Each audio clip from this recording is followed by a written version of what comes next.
আমার শখের হাঁড়িতে পাকান পিঠা। গাইস, আজকে আমি বানাবো পাকান পিঠা, অনেকে আবার বলে আন্দোসা পিঠা। তো এই তো এখানে আমি নিব বাড়ির ধান থেকে যে আটা কোটা হয়েছে, মানে চাউলের আটা, চালের গুঁড়া, সাথে একটু নিব হচ্ছে ময়দা, সামান্য ময়দা নিয়ে নিলাম। এখন সব একসাথে মিক্স করব। কাঁচানো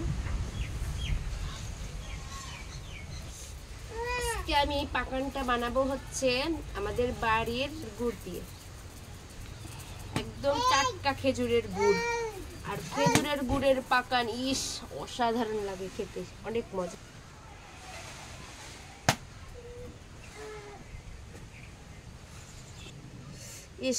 গুড় থেকে এত সুন্দর গন্ধ বের হচ্ছে, অনেক মজা।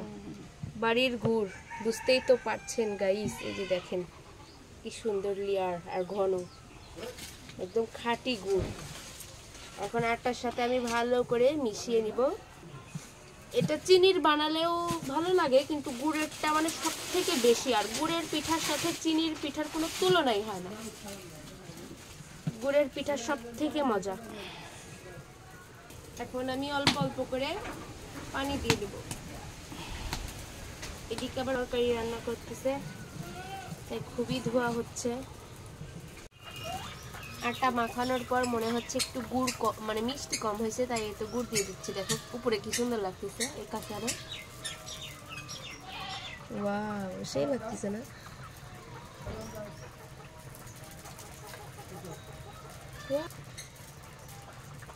আমি সামান্য লবণও দিয়ে দিয়েছি এর মধ্যে। মিষ্টি কোনো কিছু বানানোর সময় একটু লবণ দিলে মিষ্টিটা মানে স্বাদ ঠিক থাকে।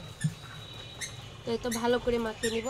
আর ছোটোবেলা আগে এভাবে মা গুড় দিয়ে আটা মাখালে এসে এভাবে খেতাম, সেটাও মনে পড়ে গেল।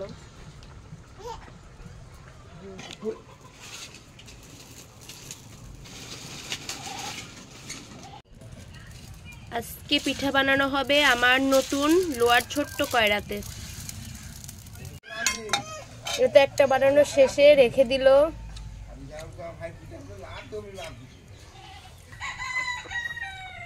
আটা নিচ্ছে ডাবুতে, এখন দিয়ে দিবে গরম তেলের মধ্যে।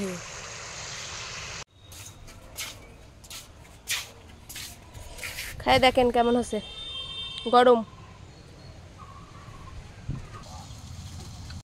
এই তো দেখেন পিঠাগুলো, দেখেন কি সুন্দর ভাবে। বলবো না কি, কারণ ওইটা বললে পিঠা হয় না। ওইটা আপনারা কমেন্টে জানাবেন যে কি বললাম না।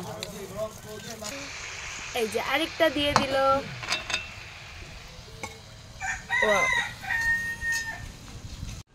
গরম গরম পিঠা বানানো হচ্ছে, এদিকে আমি খাচ্ছি। কি যে মজা, গরম গরম পাকান পিঠা, সেই গরম। আমার মা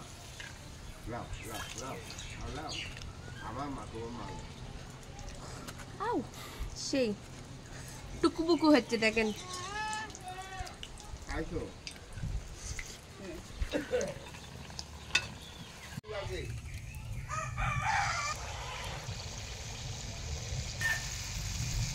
বাহ, দারুন গাইস। শখের এক হাঁড়ি এই তো পাকান পিঠা, তাও আবার গুড়ের। কি যে সুন্দর গন্ধ বের হচ্ছে, খেতে তো অসাধারণ হয়েছে। কেমন লাগছে পিঠাগুলো অবশ্যই কমেন্ট করে জানাবেন। আমার শখের হাঁড়িতে পাকান পিঠা।